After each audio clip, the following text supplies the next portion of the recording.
Bonjour, j'aimerais à travers cette vidéo vous présenter le système de clavier Bluetooth de chez Apple, le voici, et comment l'utiliser couplé à un iPad. Alors juste pour parler un petit peu de ce clavier, il s'agit d'un clavier avec un élément en aluminium, extrêmement fin comme vous pouvez le constater. Le couplage se fait par Bluetooth. On a un bouton interrupteur ici sur le côté. C'est un objet extrêmement fin, très design comme vous pouvez le constater, avec le joli petit logo de la pomme à l'arrière. Voilà. Très soft au niveau des touches, donc le contact est très agréable. Il y a un très léger petit clic-clic, mais on voit vraiment que c'est d'une extrême qualité. Ici donc mon iPad, et pour être en mesure de faire ma démonstration, je vais brancher mon iPad sur une petite station d'accueil. C'est une station d'accueil copie chinoise avec une petite télécommande infrarouge sympa pour piloter la partie multimédia, mais vous pourriez parfaitement utiliser le système standard de station d'accueil d'un iPad. Donc pour faire ma démo, je vais donc brancher mon iPad sur la station.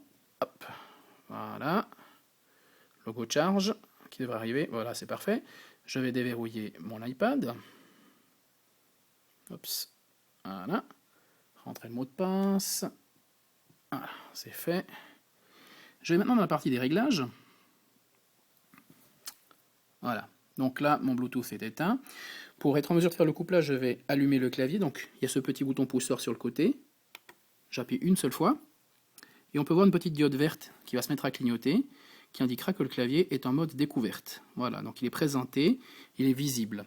Je vais activer le Bluetooth sur mon iPad, et je vois justement clavier wireless non jumelé. Donc là, je le sélectionne.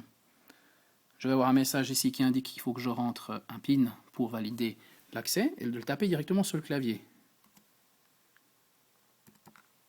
Ce que je fais, Enter. Voilà, hop, clavier Apple connecté. À partir de là, je peux commencer à travailler. Donc, mon clavier est jumelé, je peux être en mesure de taper quelque chose dessus. Je vais directement faire un test avec Page, qui est le système de traitement de texte. Je vais préparer donc voilà, on va dire un nouveau document. Voilà, je vais supprimer celui-ci. Voilà, nouveau document, créer un document, vierge. Boum, voilà. Et je vais taper.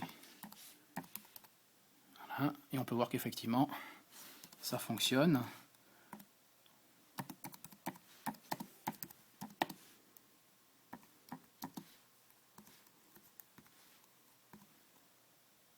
Voilà, c'est parfait.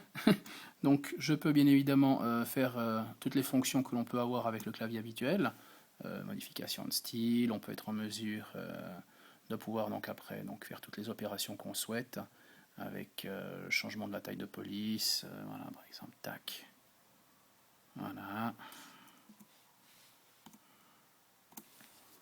Voilà. Bref, ça fonctionne très bien. Bien entendu, vous pouvez vous en servir avec les autres programmes, hein, puisque on peut tout à fait s'en servir également avec, par exemple, Safari. Voilà. Voilà. Voilà. Et puis, effectivement, on peut voir que ça fonctionne très bien, puisque, somme toute,